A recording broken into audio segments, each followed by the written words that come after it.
September 6, 1976. The morning sun barely penetrated the thick fog rolling off the Sea of Japan.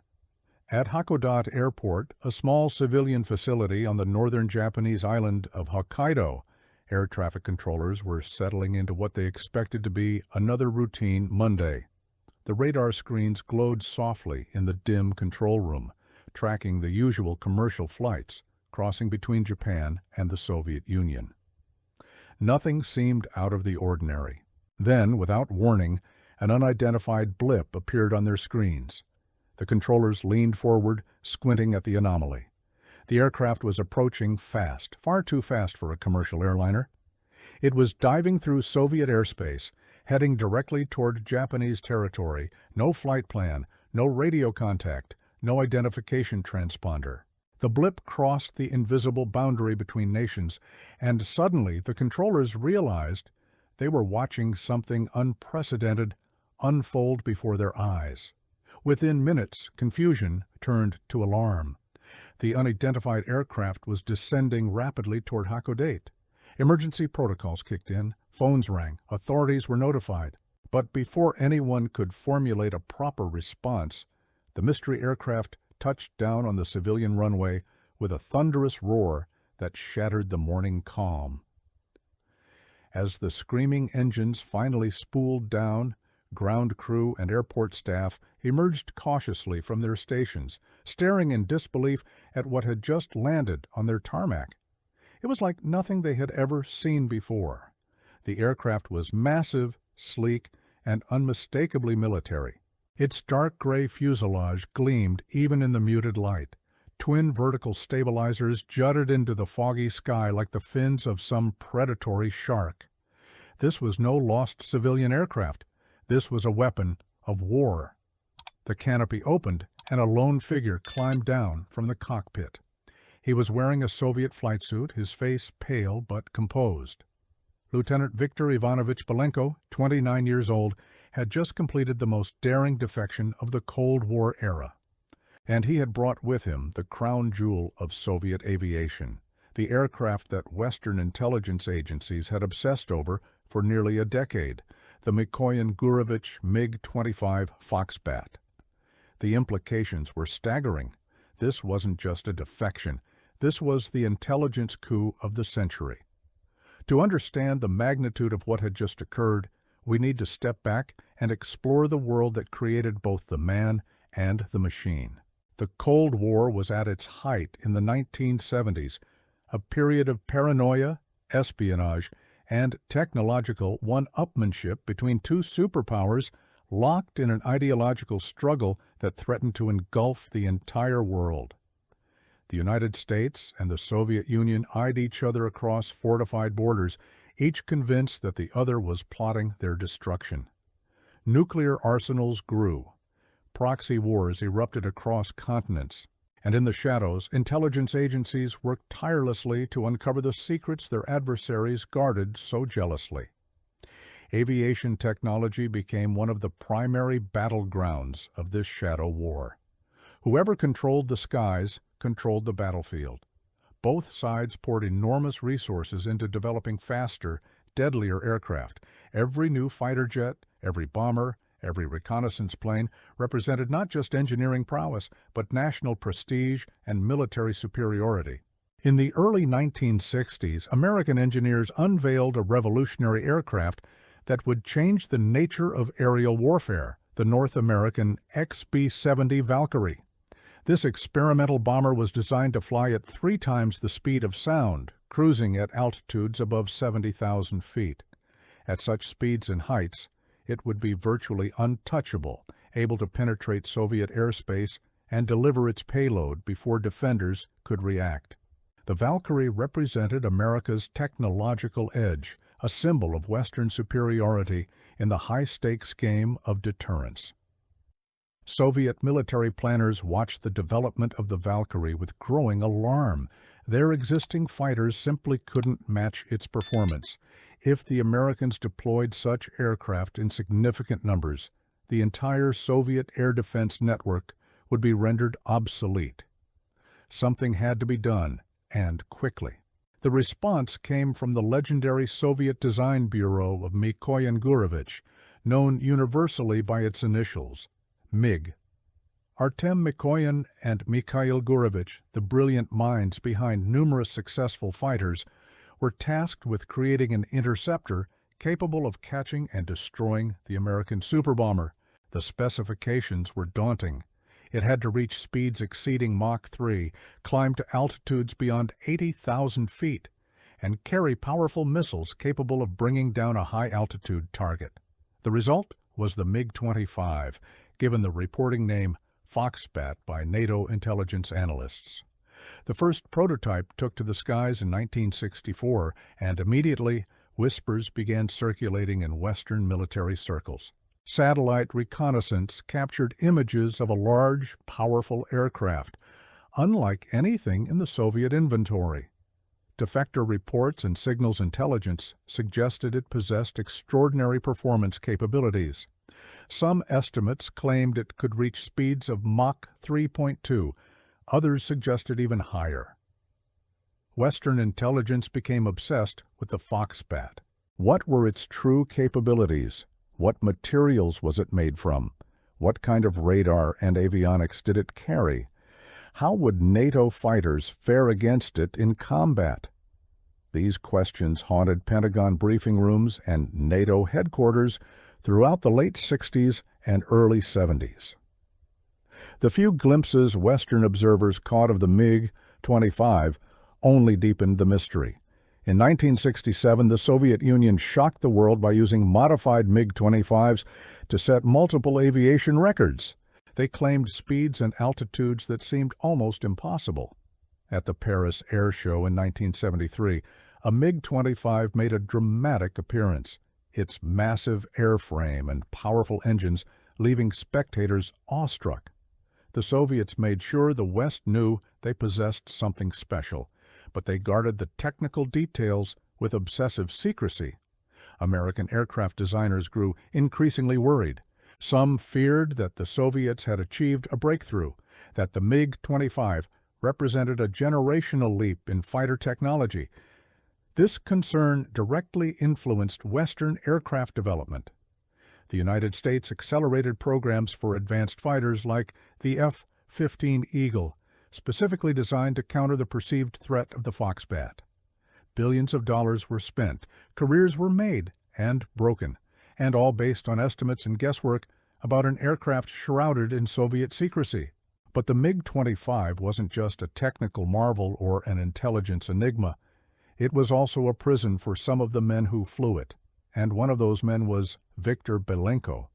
Viktor was born in 1947 in a small town in the Soviet Far East, a vast and isolated region where winter temperatures could plunge to minus 50 degrees, and the nearest city was hundreds of miles away. His childhood was marked by the hardships typical of post-war Soviet Union. Food was often scarce. Luxuries were non-existent. But Viktor possessed something that couldn't be rationed or controlled by the state: ambition. From an early age, he dreamed of flying. In a society where opportunities were limited and social mobility was difficult, military aviation offered a path upward. If you could survive the brutal training, if you could prove yourself among the elite, you could escape the grinding poverty of provincial life. You could see the world, or at least more of it than your neighbors ever would, and you would earn respect, status, and a slightly better standard of living. Viktor threw himself into his studies. He excelled at mathematics and physics. He joined the Komsomol, the communist youth organization, and said all the right things at all the right meetings.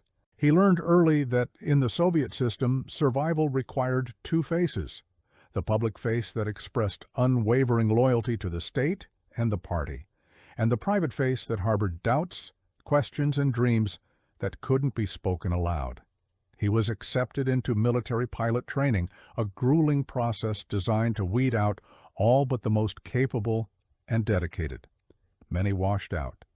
Others had nervous breakdowns under the pressure. Viktor persevered. He was good, very good.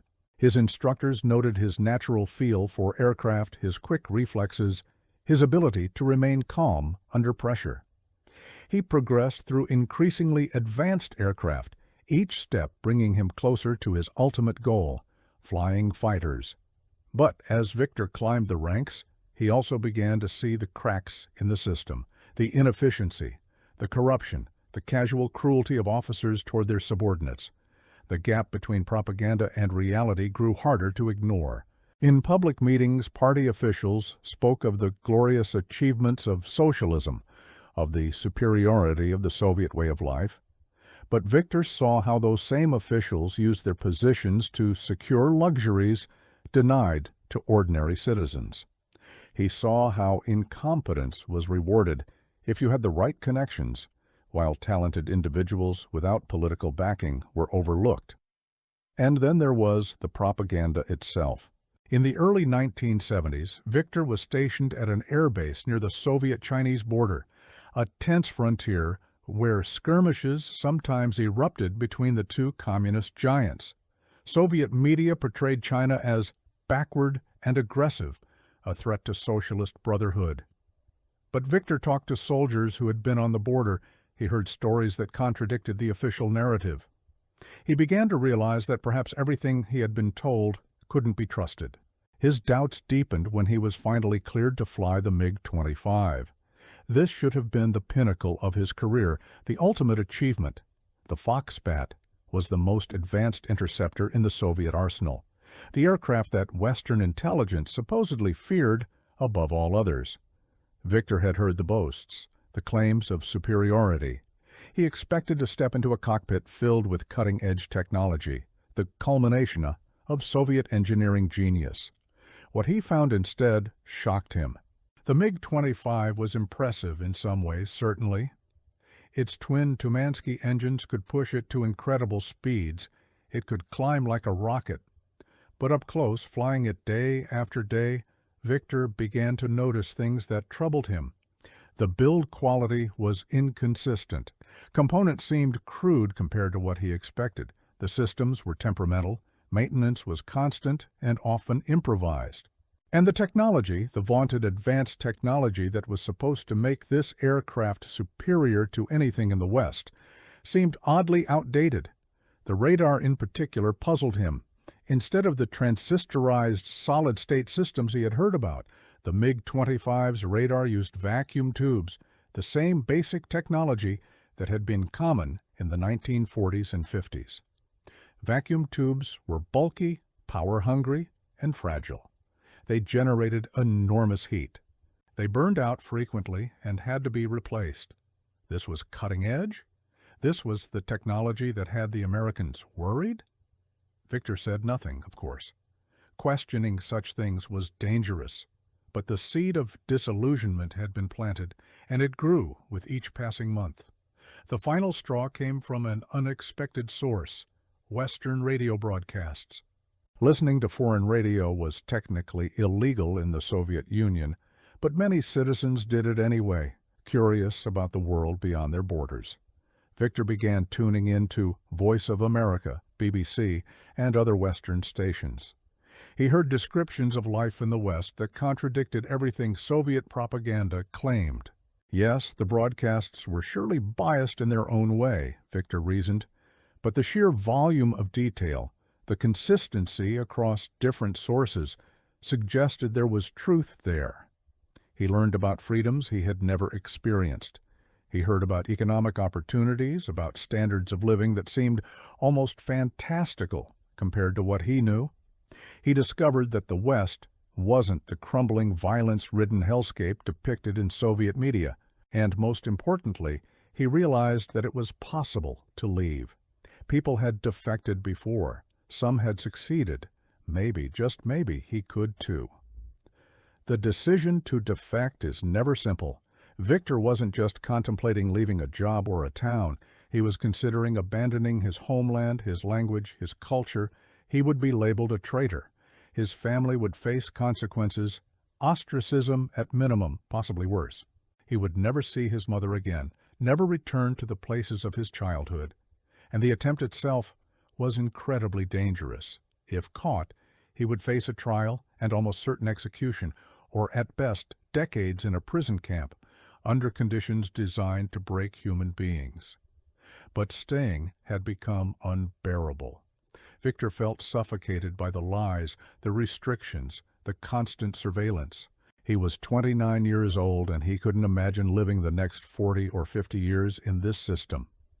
The risk of defection seemed almost preferable to the certainty of a life spent pretending, conforming, denying his own thoughts and feelings. He began to plan carefully. Defecting from the Soviet Union wasn't a spontaneous act. Every aspect of a pilot's life was monitored. Flight plans were scrutinized. Fuel loads were calculated precisely to prevent unauthorized detours. Aircraft were guarded when on the ground. Communications were recorded. Any deviation from protocol would trigger immediate investigation. Victor needed the perfect opportunity, a combination of circumstances that would give him enough time and fuel to reach foreign territory before being intercepted. He studied maps. He memorized distances. He calculated fuel consumption rates. He noted which air defense units were stationed where. He observed the routines of his squadron, looking for patterns he could exploit. And then, on September 6, 1976, the opportunity presented itself. Victor was scheduled for a routine training flight from Chuguyevka Air Base, located in the Soviet Far East, near the city of Vladivostok. The mission was a simulated intercept exercise, the kind of flight he had performed dozens of times before. The weather forecast called for fog and low visibility, which was actually advantageous for his plan. Poor weather would make it harder for observers on the ground to track his movements visually. That morning, Victor went through his pre-flight routine as he always did, giving no hint that this day would be different from any other. He suited up, attended the mission briefing, walked out to his aircraft. His hands were steady as he performed the external inspection, checking the massive airframe of the MiG-25 for any obvious defects. Inside, his heart hammered, but years of training had taught him to control his external reactions. He climbed into the cramped cockpit and ran through the startup procedures. The twin Tumansky engines spooled up with their characteristic roar, 30,000 pounds of thrust ready to propel him into the sky. He received clearance for takeoff, taxied to the runway, and moments later was airborne, the ground dropping away beneath him as he climbed into the overcast sky. For the first few minutes, Victor followed his assigned flight plan exactly. He maintained radio contact with ground control, acknowledged their instructions, played the role of the dutiful Soviet pilot. But his mind was racing, counting down the seconds until he could make his move. The moment came sooner than expected. As he reached his assigned patrol altitude, Victor suddenly banked hard, altering his course. He pushed the throttles forward, accelerating rapidly. The MiG-25 responded eagerly, its powerful engines driving it faster and faster. He was heading east, away from Soviet territory, toward Japan. On the ground, confusion erupted. Controllers saw his aircraft deviate from the planned route. They called out to him over the radio, demanding explanations. Victor switched off his radio. There would be no explanations, no negotiations. He was committed now. Alarms began sounding across the Soviet air defense network. This was a nightmare scenario, a pilot going rogue in one of their most sensitive aircraft. Within minutes, orders were issued to intercept him. Other MiG-25s scrambled from nearby bases. Surface-to-air missile batteries were alerted. The entire system mobilized to stop one man in one aircraft. But Victor had chosen his moment well. He had a head start, and he was flying the fastest operational aircraft in the Soviet inventory. The pursuing fighters couldn't catch him. The missiles couldn't reach him at the speed and altitude he was maintaining, and the fog that had blanketed the region earlier in the morning provided additional cover, making visual tracking impossible. Victor kept the throttles pushed forward, eating up the miles between him and freedom. The MiG-25 vibrated around him as it sliced through the air at supersonic speed. Fuel gauges dropped steadily.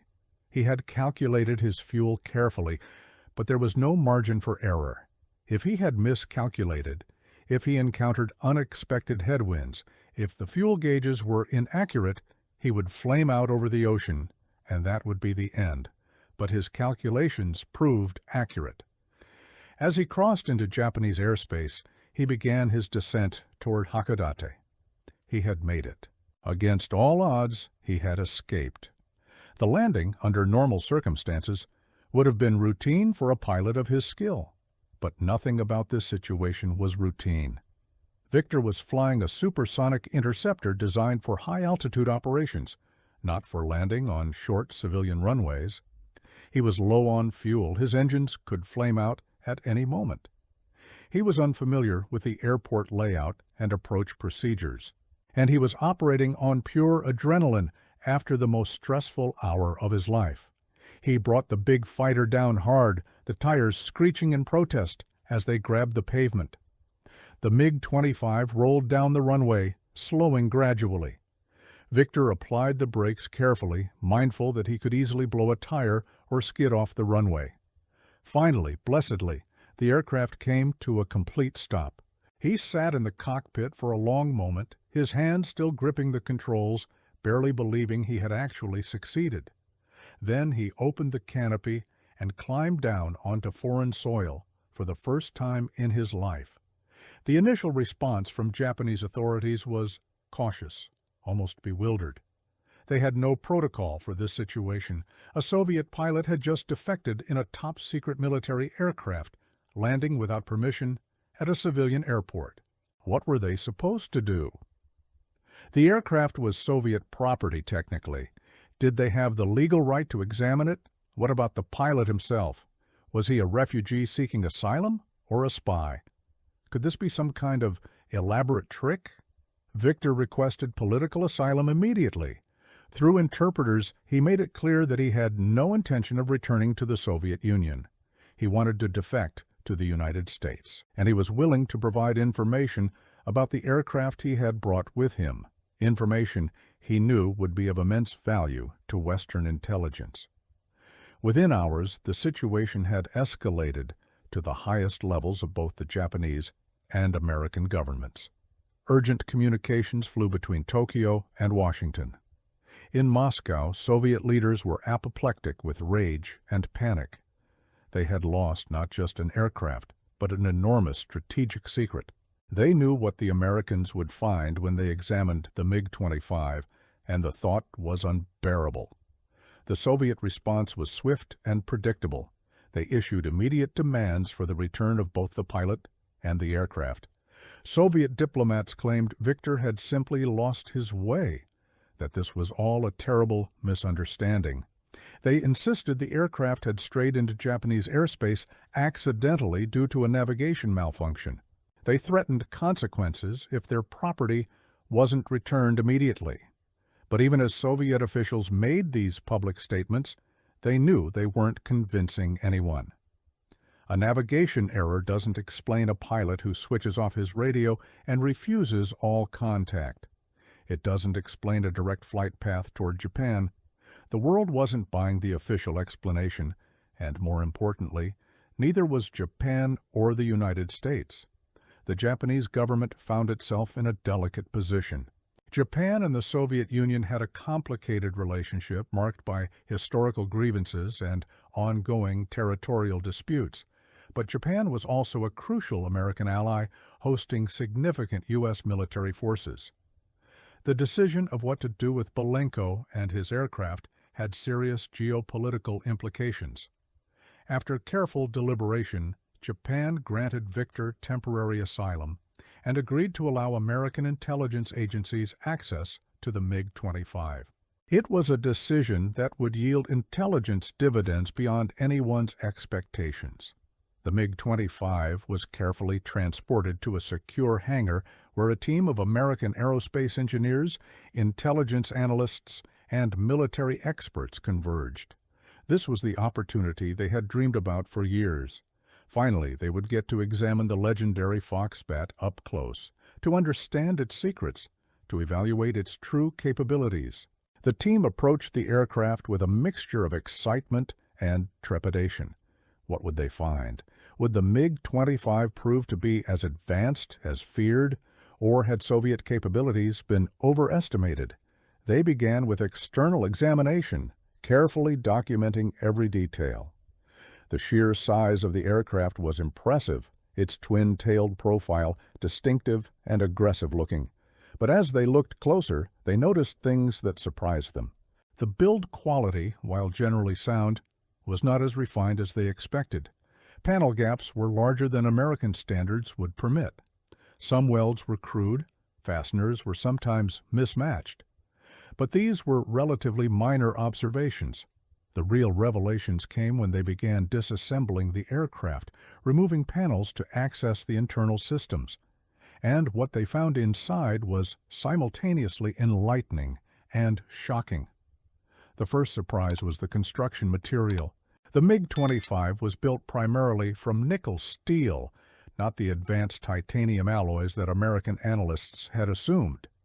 Titanium was lighter and could withstand higher temperatures, making it ideal for high-speed aircraft. The Americans used it extensively in the SR-71 reconnaissance plane, for example. But titanium was expensive and difficult to work with, requiring specialized facilities and expertise.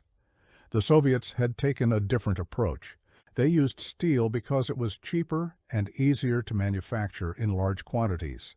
Yes, it was heavier, which partly explained the MiG-25's enormous fuel consumption. And yes, it limited the aircraft's sustained high-speed performance. But it got the job done, and it could be produced by the Soviet industrial base without requiring exotic materials or processes.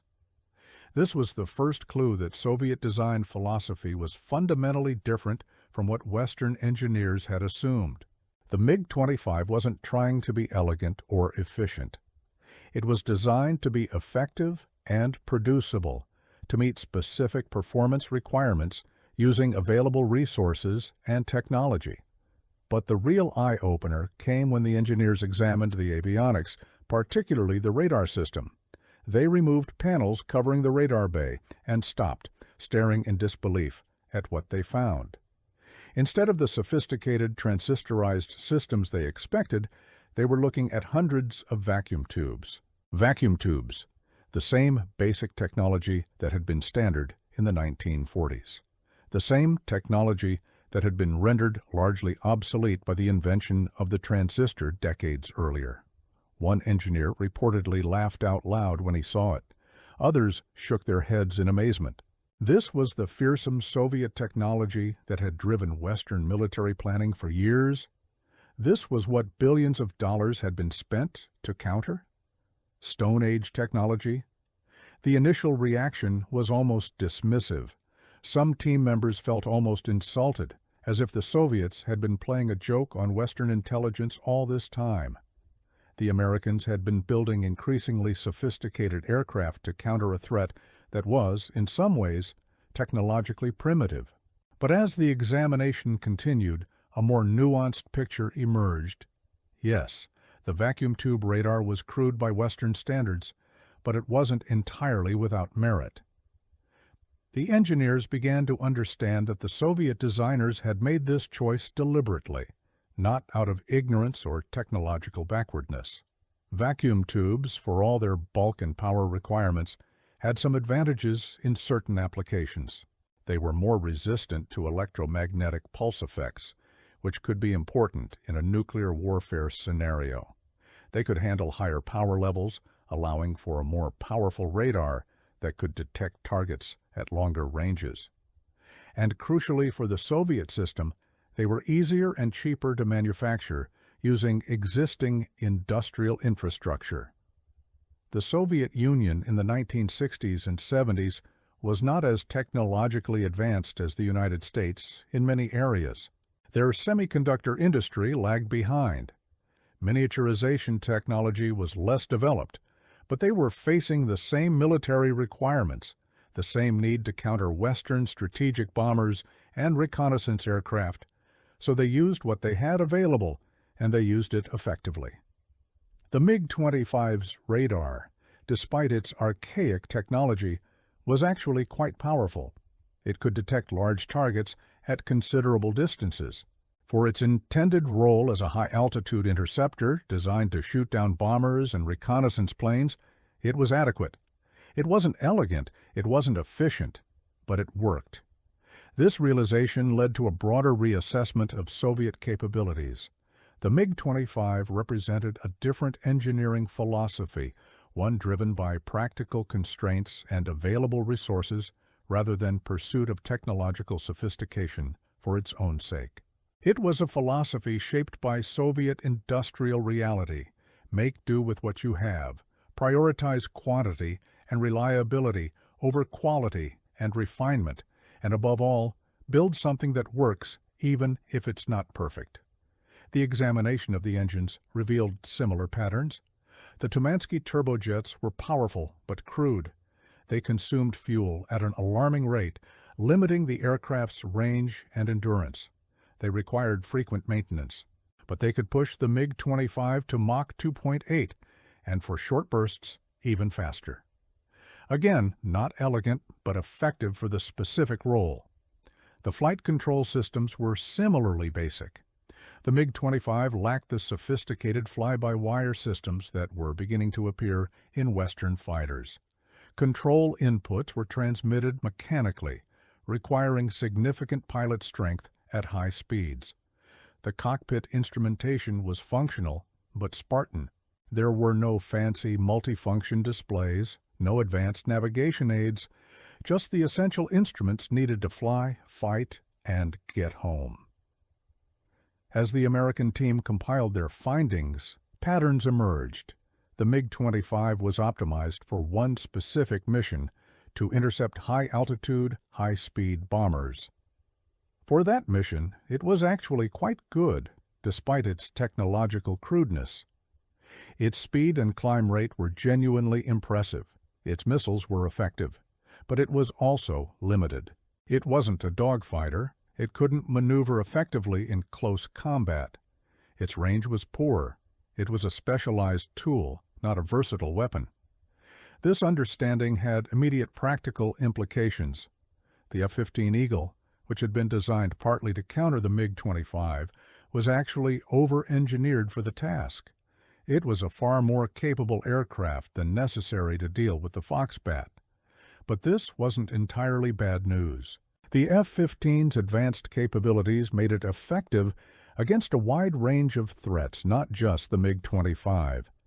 The intelligence windfall extended beyond the aircraft itself. Viktor Belenko proved to be a treasure trove of information.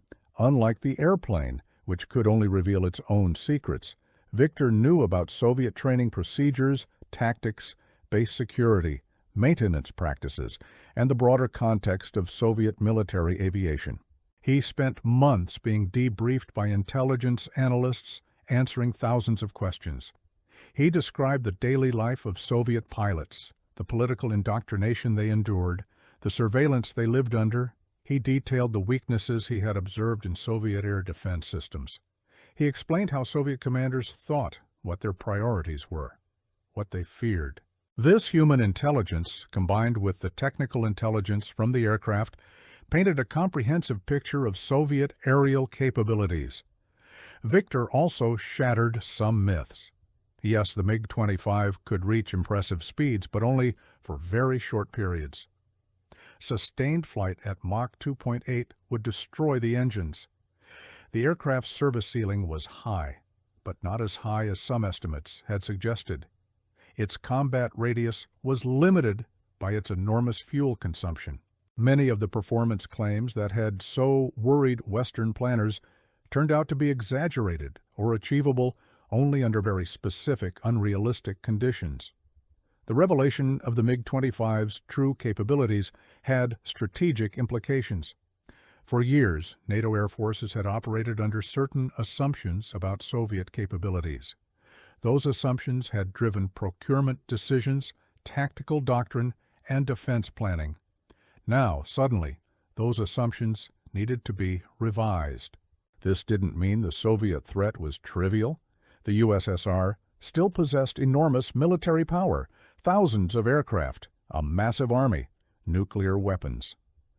But the nature of the threat was different than previously believed. Soviet technology was less advanced, but often more pragmatic. Soviet forces had significant weaknesses that could be exploited. The gap between East and West in military technology was larger than suspected. For Soviet leaders, the Belenko defection was a disaster on multiple levels. The immediate loss of the aircraft and its secrets was bad enough, but the longer-term damage to Soviet prestige was perhaps even more significant. The revelation that their vaunted interceptor used vacuum tube technology became a source of mockery in some Western media. The image of technological superiority that the Soviet Union had carefully cultivated was tarnished. Soviet authorities responded with damage control measures. They accelerated development of more advanced aircraft to replace the MiG-25 in some roles. They tightened security procedures to prevent future defections. They attempted to minimize the intelligence damage, claiming that the Americans had only examined an early model and that later versions were much more advanced. But the damage was done. As for Viktor Belenko himself, he was granted asylum in the United States. The American government provided him with a new identity, financial support, and protection. He settled into American life, learned English, eventually became a citizen. He worked as a consultant, giving lectures on Soviet military aviation, writing articles, gradually building a new life far from his homeland. The years after his defection were not without challenges. Viktor had to adapt to a completely different culture, a different language, a different way of life. Everything from grocery shopping to social interactions required relearning. He dealt with loneliness, with guilt over the family he had left behind, with the knowledge that he could never return to Russia without facing consequences. But he also experienced freedoms he had never known in the Soviet Union. He could speak his mind without fear. He could travel where he wanted. He could read whatever books he chose, listen to whatever music he liked, associate with whomever he wished. These simple freedoms, which Americans took for granted, were revelations to someone who had lived his entire life under an authoritarian system. The Soviet government predictably branded Viktor a traitor. Soviet media published articles denouncing him. They claimed he had been a criminal, mentally unstable, lured away by American agents. His family faced harassment and social ostracism. The propaganda machine worked overtime to discredit him and minimize the damage to Soviet prestige. But the truth couldn't be suppressed entirely. The defection and the subsequent revelations about the MiG-25 became known throughout the Soviet military. Pilots wondered if they too were flying aircraft with inflated reputations. Engineers questioned whether the technology they worked with was really as advanced as they had been told. The seed of doubt, once planted, was hard to eradicate. The MiG-25 itself, after being thoroughly examined and documented, was eventually returned to the Soviet Union, as Japanese officials had promised. But it was returned in pieces, disassembled into component parts, carefully packaged in crates. The Soviets knew exactly what had been done to it. They knew that all its secrets had been laid bare. The aircraft was useless now, except perhaps as a museum piece or a reminder of their security failure. The lessons learned from examining the MiG-25 influenced Western military aviation for decades. American designers gained insights into Soviet engineering philosophy that helped them better understand future Soviet aircraft. They learned not to assume that advanced performance necessarily meant advanced technology. They learned to look beyond surface capabilities to understand underlying design choices and constraints.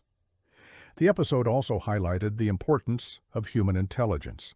Without Viktor Belenko's decision to defect, without his willingness to bring the aircraft with him, the West might have continued operating under false assumptions for years. One man's choice to risk everything for freedom had strategic implications that rippled through the entire Cold War security environment. Looking back from our perspective decades later, the Belenko defection stands as one of the most significant intelligence coups of the Cold War. It revealed not just technical secrets but philosophical differences in how the two superpowers approached military technology. It exposed vulnerabilities in Soviet security. It provided a rare glimpse behind the Iron Curtain at a critical moment in history. The vacuum tube radar, which initially seemed so laughable to American engineers, became a symbol of Soviet technological pragmatism. Yes, it was crude. Yes, it was outdated by Western standards. But it represented a different approach to solving problems, an approach born of necessity and constrained resources. The Soviets worked with what they had, and they often made it work surprisingly well.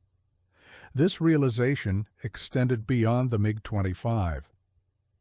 Throughout the Cold War, Western intelligence had sometimes overestimated Soviet capabilities, extrapolating from limited information and assuming the worst. The bomber gap, the missile gap, various technological threats that drove American defense spending often proved to be less severe than initially feared. The Belenko defection was a corrective, a moment when reality intruded on speculation, but the human dimension of the story should not be overlooked. Behind the technical specifications and intelligence analysis was a young man who made an extraordinary choice.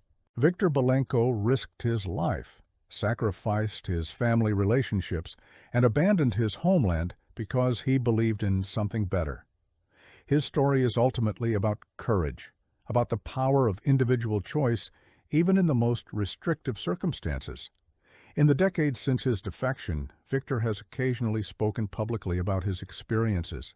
He has described the moment of decision, the flight to freedom, the years of adjustment afterward. In interviews, he has expressed no regrets about his choice, despite the personal costs.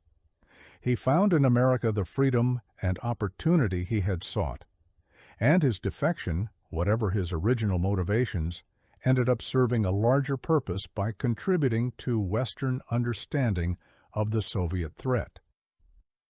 The MiG-25 story also reminds us that technological advancement is not always linear or predictable.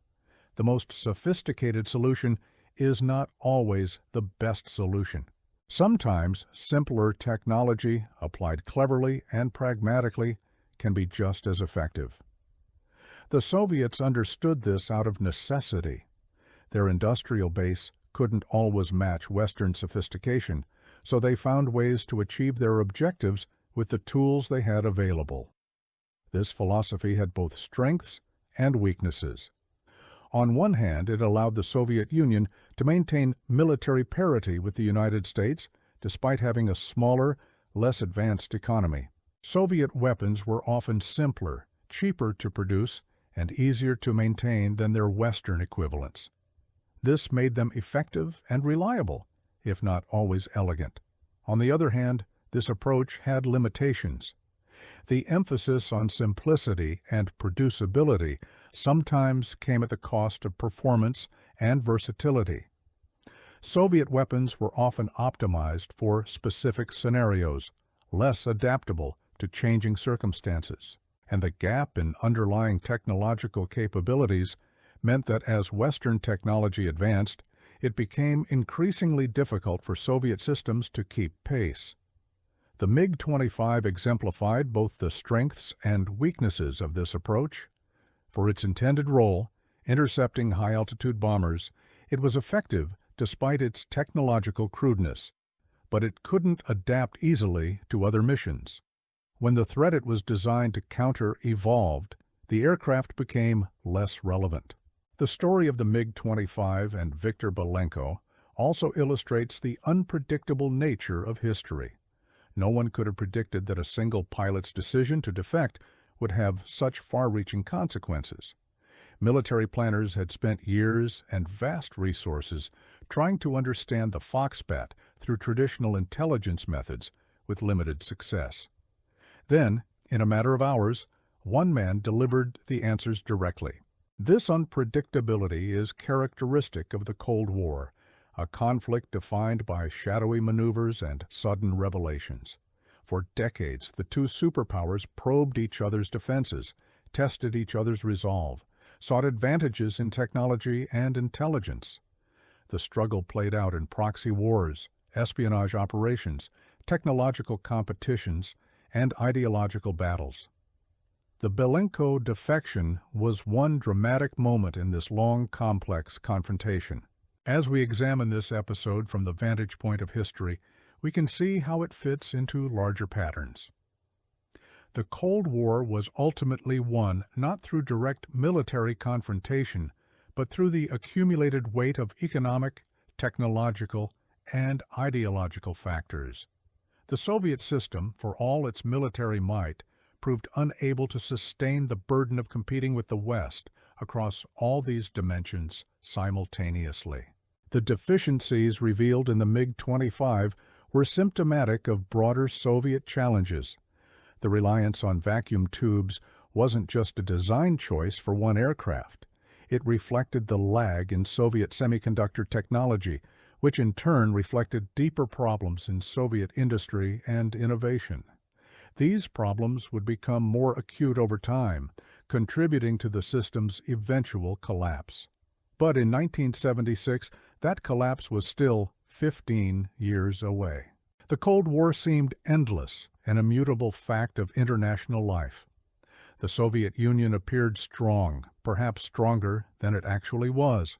Viktor Belenko's defection and the examination of his aircraft provided one of the first clear indications that Soviet technological capabilities were not as formidable as feared.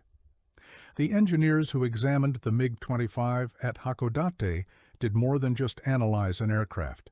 They gained insight into how their adversary thought, what constraints they operated under, what their priorities were. This understanding proved invaluable in the years that followed, informing Western policy and military planning at a crucial period. Today, the story of the MiG-25 defection serves multiple purposes. For aviation enthusiasts, it's a fascinating technical tale, full of interesting details about aircraft design and engineering philosophy. For students of the Cold War, it's an important intelligence episode that influenced the course of the conflict.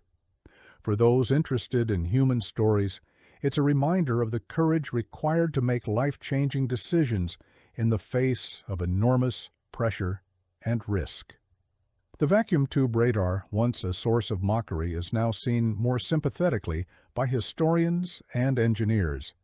It represents a pragmatic solution to a difficult problem, achieved with available technology and resources. In its own way, it was innovative, not because it used advanced technology, but because it used existing technology in a clever way to achieve specific objectives. The MiG-25 itself continued to serve in various roles for decades after Belenko's defection. The Soviet Union and later Russia operated modified versions well into the 21st century. Other countries, including Iraq, Syria, and India, also used the aircraft. Despite its limitations and exposed secrets, it remained a capable interceptor and reconnaissance platform in certain scenarios. Viktor Belenko's choice to defect changed his life completely. But it also changed, in small but significant ways, the course of the Cold War. His decision to risk everything for freedom provided the West with priceless intelligence at a critical juncture. The examination of his aircraft influenced military planning, weapons development, and strategic thinking for years afterward. Standing in that hangar in Hakodate, looking at the disassembled MiG-25 with its vacuum tube radar exposed, American engineers saw not just an aircraft, but a window into Soviet reality. They saw pragmatism born of necessity, capability built from limitation, effectiveness achieved through resourcefulness rather than sophistication. It was a humbling revelation in some ways, a reminder that their adversary, while different, was neither stupid nor incompetent, just constrained and working creatively within those constraints. The story reminds us that technological superiority is relative and contextual. What matters is not always having the most advanced technology, but having technology that is appropriate for your needs and constraints. The Soviets understood this because they had to. They couldn't always match Western sophistication, so they found other ways to be effective. This lesson remains relevant today. In an era of rapid technological change, it's tempting to assume that the newest, most advanced technology is always the best solution. But the MiG-25 teaches us that simpler, more reliable solutions sometimes work just as well or better, depending on the context. Advanced technology requires advanced infrastructure, training, maintenance. Sometimes good enough is actually good enough. Viktor Belenko, wherever he is today, can look back on his decision with the knowledge that it mattered. His act of defiance against a system he could no longer tolerate ended up serving a larger purpose. He helped the West understand its adversary better. He contributed to the intelligence that would eventually help win the Cold War. And he did it all by making one incredibly brave choice on a foggy morning in September 1976. The fog has long since lifted from Hakodate Airport. The massive gray interceptor that landed there so dramatically has been reduced to footnotes in history books and technical manuals. But the story lives on, a reminder of how individual courage, technical secrets, and geopolitical forces can intersect in unexpected ways. It's a story about a man who chose freedom, an aircraft that wasn't quite what it seemed, and a moment when reality punctured Cold War myths. In the end, the American engineers who examined the MiG-25 learned something more valuable than just technical specifications. They learned that their adversary was human, fallible, constrained by the same physical and economic realities that constrained everyone. The Soviets weren't 10 feet tall. Their technology wasn't magic. They were doing the best they could with what they had, just like everyone else. And Viktor Belenko learned that the risk had been worth it. Freedom, whatever its challenges and complications, was better than the gilded cage of Soviet privilege. He had made the right choice, even if it cost him everything familiar and comfortable. Sometimes the greatest acts of courage are the simplest, choosing truth over lies, freedom over security, uncertainty over a known but intolerable future. That is the story of how one man, one aircraft, and one desperate flight changed the Cold War. It's a story about technology and espionage, certainly, but more fundamentally, it's a story about human choice, about the power of individual decision-making, even in systems designed to eliminate individual agency. Viktor Belenko proved that even in the most controlled, most surveilled society, one person could still choose their own path, and sometimes that choice could change the world.